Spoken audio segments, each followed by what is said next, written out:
It's Don here from the board. Thanks for coming along and checking out this video.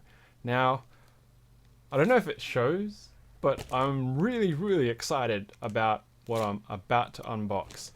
And as the title probably shows or talks about, this is really a milestone moment for me and my personal projects, because what I've got in this DHL parcel in front of me is the prototype PCB for my split mechanical keyboard that I'd been working on. My ergonomic split keyboard with the numpad in the middle.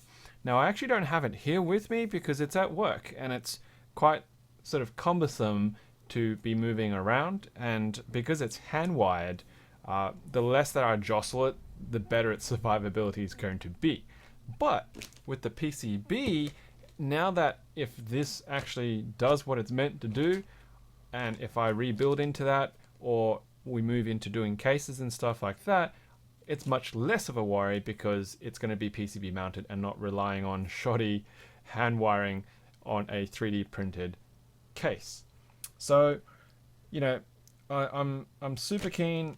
This took just under a week to get to me, but I'd been working on the PCB for a little while now, and I had some concerns and some fears, but thanks to Danny from KiCAD for going through and answering a lot of my questions, I finally had the confidence to actually press that button and purchase it. Now, it was actually quite a large cost for me to do so because it's so big.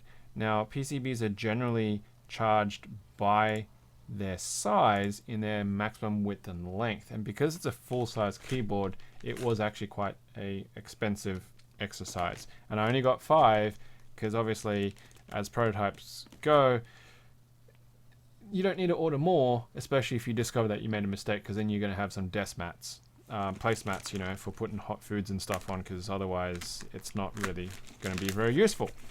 Okay, so they've double bagged it. Now, as I mentioned, if this is successful and my testing of it later on, because obviously I'm just unboxing it right now, is good, we're going to be looking at moving on to doing proper cases for it. I don't know what kind of material that we'll start with, but I've been highly advised by my podcast co-host Kevin to just stick with aluminium to start with, but I have obviously long-term goals to do other materials. Mostly brass is what I really want to do this in. We'll obviously see how that goes. But yeah, there'll be some interesting decision making on how the case design and feet work and stuff like that. Now, I'm just being careful because it's got my address on this as well. Not that people can't look me up anyway if they really wanted to. So it's just a plain double box that they've whacked together.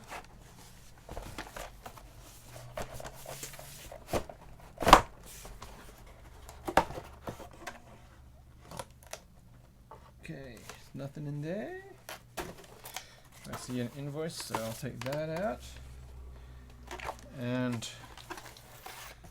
oh, baby.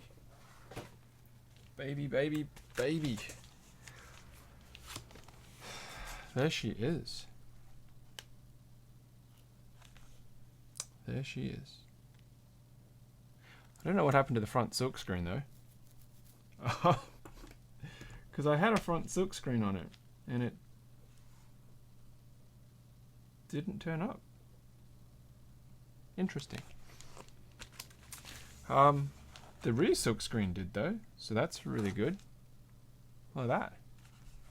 That is super sweet. Wow. Okay, so let's slice this open.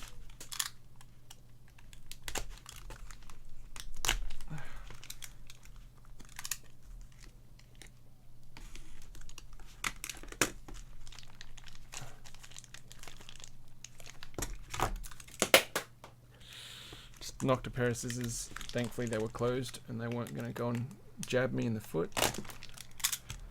Alright. So I had ordered 5 and there is 1, 2, 3, 4, 5, 6. Oh, they were very generous this time. The sticker says quantity 5, but yeah, there's 6 here. So cool bananas. Thank you very much. Should probably do that. There we go. That is the full board in its glory. Now, I'm just having a look at the front. Yeah, there's definitely no silkscreen graphics on the front, but that's okay. It's prototype. I mean, I must have stuffed it up somehow. Otherwise, they've been pretty good.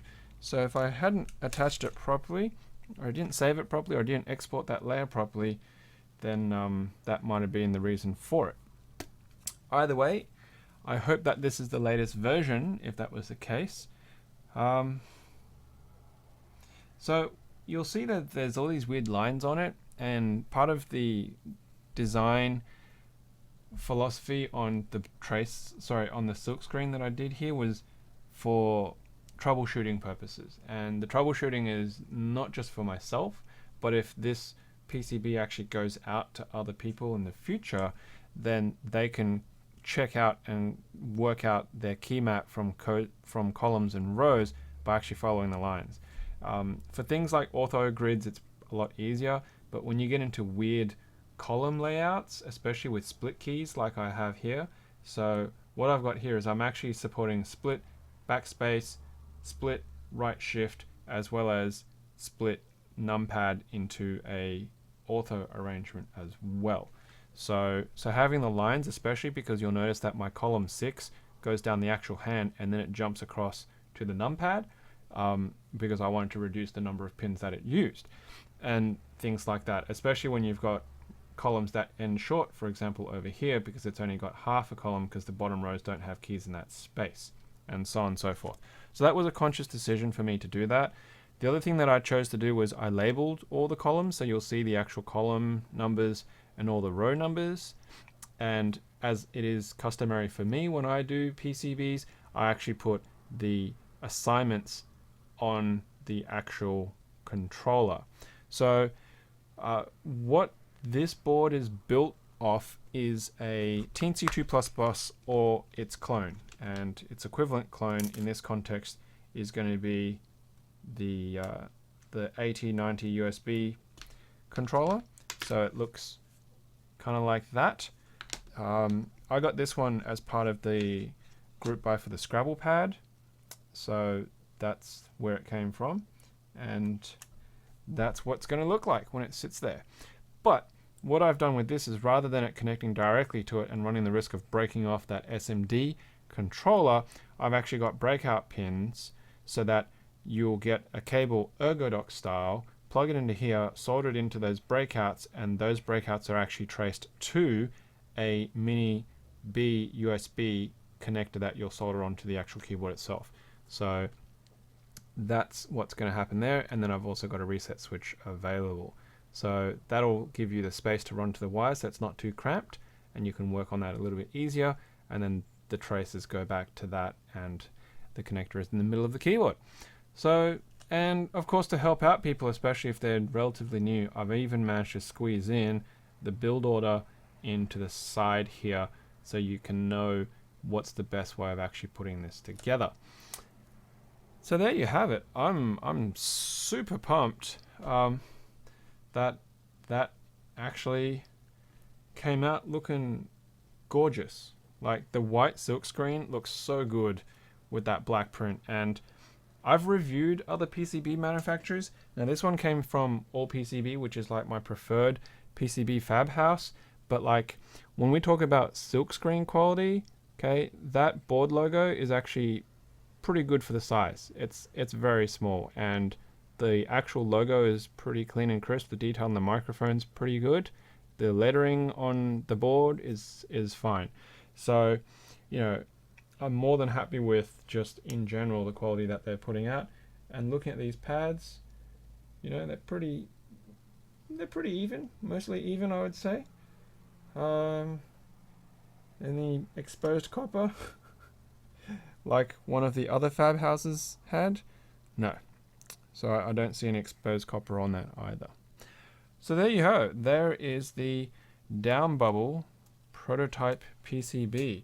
I'm going to have to go back and look at my Gerbers because I did have a silkscreen on one side on one of the versions and I don't know what happened to it, but you know, it is what it is. So we're talking about left hand, right hand, rotated numpad. See how natural that rotation angle is? I can type over here and then bam, it's just straight away using the numpad. It's not bending the wrist in at a funny angle to be straight. It's not extending further out. It's just a gentle rotation in and using that numpad however I need it to be. Okay, that's it. So unboxing, really happy, really successful. I'm gonna have to put a controller on that. I'm gonna have to flash it. I've already put the works into QMK and it's just awaiting review from the people who look after the repository.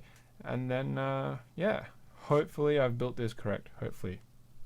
So there you go. There is the Downbubble prototype PCB. Whew. All right. So don't forget, of course, we have our podcast series. We've got Instagram. We're on Reddit. And we've also got a Slack group. So if you want an invite to hang out with us and talk keyboards in a Slack group, just throw us an email at theboardpodcast@gmail.com and we can send an invite to you so you can come along and check out all the other weird and wacky things that we talk about and build and develop and get feedback on within our local community in keyboards. There you have it. So thank you once again for coming along and checking out the video. Please, of course, hit that like button, that share button, that subscribe button, leave me a comment, whatever it is that you like, and I'll get back to you very, very shortly. So, as always, until next time, happy clacking.